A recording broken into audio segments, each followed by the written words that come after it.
Qeveria siriane njoftoi se ka marrë kontrollin në të gjitha bazave ushtarake që më parë përdoreshin nga forcat amerikane, të cilat për vite me radhë kanë sulmuar kundër shtetit islamik. Në një deklaratë zyrtare, Ministria e Jashtme siriane konfirmoi dorëzimin e plotë të këtyre bazave tek autoritetet vendase, duke theksuar se procesi është realizuar në koordinim mes Damaskut dhe Washingtonit. Së fundmi, autoritetet siriane morën në kontroll bazën ajrore Kasarak, në provincën Hasaka, një zonë strategjike në verilindje të vendit. Kjo ndodhi pasi forcat e koalicionit ndërkombëtar të udhëhequr nga SBA-t u tërhoqën nga zona. Një zyrtar i Ministrisë së Mbrojtjes konfirmoi se trupat siriane kanë hyrë në bazën tashmë të zbrazët.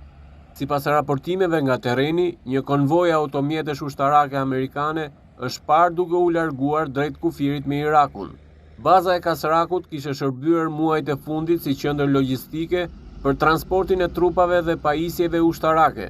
SBA-t kishin rreth 1000 trupa të vendosura në disa baza në Siri, kryesisht në zona jashtë kontrollit të ish-presidentit Bashar al-Assad.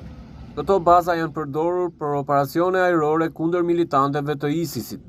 Megjithse shteti islamik u shpalli mundur në vitin 2019 dhe kalifati i tij u shpërbë, burimet ndërkombëtare paralajmërojnë se ende ekzistojnë qeliza të fjetura të grupit në zona shkretinore të vendit.